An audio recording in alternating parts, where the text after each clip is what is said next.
মুস্তাফিজকে IPL না খেলতে দেওয়ার পরে বাংলাদেশের তথ্য জানা হয়েছে সম্প্রচার করা হবে না, এখানে আপনাদের মন্তব্য। এটা তো ধরেন ভারতের একটা ডোমেস্টিক ক্রিকেট এবং ডোমেস্টিক ক্রিকেটে কার না দেখাবে দেখানো এটা আমাদের সরকারের ডিসিশন এবং এটা আমাদের এখানে আমরা বলবো যে সরকার যেহেতু এটা তথ্য মন্ত্রণালয় সিদ্ধান্ত নিয়েছে, আমাদের পক্ষ থেকে আমাদের এখানে কিছু বলার নেই। তবে এটা ঠিক যে আমরা যে সরকার যেই সিদ্ধান্ত নেয় সেটা আমরা সমর্থন করি। বুলবুল ভাই, শেষ একটা প্রশ্ন, সেটি হচ্ছে যে মোস্তাফিজকে আইপিএল থেকে বাদ দেওয়া হয়েছে শুধুমাত্র রাজনৈতিক কারণে। সেখানে শুধু তাদের অফিসিয়াল কোনো তার পারফরমেন্স কিংবা ফিটনেস ওরকম কোনো কারণে না। সেক্ষেত্রে আপনারা কি বিসিসিআই থেকে তাকে বাদ দেওয়ার ব্যাপারে কোনো জবাব কোনো কিছু জানতে চেয়েছেন? আইপিএলটা হচ্ছে বিশ্বকাপের পরে, ফিটনেসের কোনো কারণই নেই। যদি ফিটনেস থাকেও মোস্তাফিজ তো বিপিএল খেলছে একেবারে ফুল ফর্মে। সো এখানে এর থেকে বেশি বলার কিছু নেই, এটা ফিটনেস কোনো ব্যাপার না। এবং যদি যোগ করি আমি আসলে বিসিসিআই কিন্তু কেকেআরকে চিঠি দিয়েছে, এটা কিন্তু আমরা একদমই পার্ট না, মানে কেকেআরকে বলেছে ওকে দলে রাখতে না, এটা কিন্তু আমাদের বোর্ডকে কিছু জানায়। রাজনৈতিক কারণেই এটি আমরা সবাই মানে এটা খুবই অত্যন্ত দুঃখিত যে একটা রাজনৈতিক কারণে একটা ছেলেকে এত ভালো ক্যালিবারের একটা প্লেয়ার যে তার অনেক কিছু দেখাতে পারতো এই আইপিএলে, সেটা করতে পারিনি জন্য আমরা দুঃখিত সবাই। এবং এটা আপনি জানেন, শুধু মানে আমরা তো অবশ্যই দুঃখিত, প্রেসিডেন্ট বলেছেন অলরেডি। আপনি সচিন তেন্ডুলকর বলেন, বিরাট কোহলি বলেন, সবাই কিন্তু তাদের টুইট করেছে তাদের জায়গায় যে খেলার মধ্যে একজন সর্বোচ্চ প্লেয়ার যে তার নৈপুণ্য দেখাতে পারছেন, এটা খুবই দুঃখজনক একটা ঘটনা।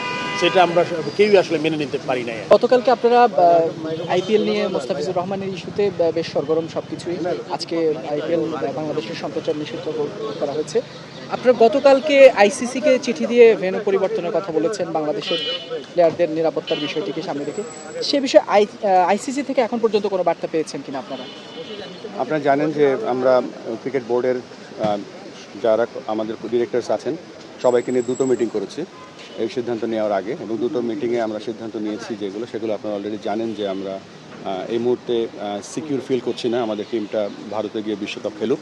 তো আমরা আইসিসিকে চিঠি লিখেছি এবং চিঠিতে আমরা পরিষ্কারভাবে জানিয়ে দিয়েছি আমরা কি বলতে চাচ্ছি, কেননা আমাদের কাছে মনে হচ্ছে সিকিউরিটি একটা বড় কনসার্ন এবং সেটা ফলো করছি। আমরা আইসিসিকে মেল পাঠিয়েছি এবং আমরা সাথে সাথে তাদের কাছ থেকে একটা মিটিং করার জন্য তারা আমাদেরকে বলবে খুব তাড়াতাড়ি, সেখানে আমাদের কথাগুলো আমরা এক্সপ্রেস করবো। বাট ইমেলটা পাঠিয়েছি তার রিপ্লাইয়ের উপরে নির্ভর করছে আমরা পরবর্তী পদক্ষেপ কী নেব। ভারতের ক্রিকেট বোর্ডে বলি আমরা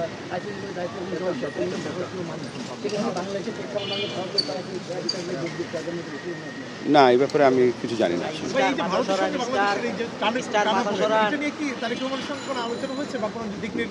না, আজকে তো আমরা শুধুমাত্র শোক বইতে লিখতে এসেছিলাম, এই প্রসঙ্গে আমরা এখনো আলোচনা হয়নি। এখন পর্যন্ত ফিডব্যাকটা কি আসতে পারে বলে আপনার ধারণা, এবং যদি নেগেটিভ ফিডব্যাক আসে সেক্ষেত্রে ক্রিকেট বোর্ড কী করবে?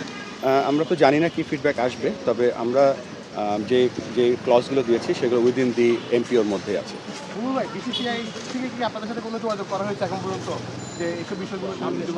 বিসিসিআইয়ের সাথে আমাদের যোগাযোগ নেই, আমরা আইসিসির ইভেন্টের জন্য আইসিসির সাথে যোগাযোগ করেছি।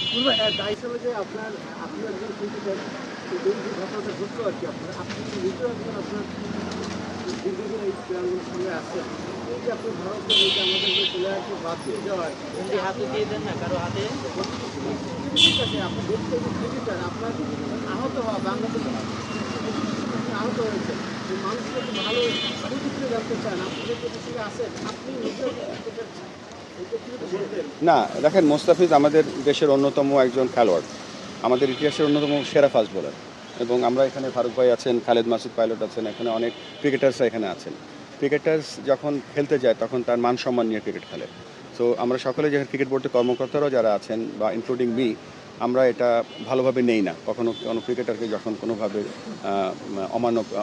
অমান্য করা হয়। সো অবশ্যই আমরা অসম্মান করা হয়, এবং এই জন্য আমরা সকলে মর্মাহত।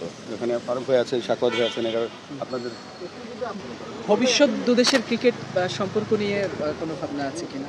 কারণ তাদের সাথে সামনে একটা সিরিজ, না, এটা তো আমরা তো দুদেশের ক্রিকেট তো এটা বাইল্যাটারাল সিরিজ যেগুলো হবে, বিশ্বকাপে খেলা হবে, এগুলো একটা ব্যাপার, আর বিশ্বকাপে খেলতে যাওয়া আর সিকিউরিটি আরেকটা ব্যাপার। সো আমরা আপাতত বিশ্বকাপের যে ব্যাপারটা আছে সেটা নিয়ে আমরা চিন্তা করছি। সব ধরনের খেলার খবর পেতে সাবস্ক্রাইব করুন, সঙ্গে থাকুন খেলার পাতার।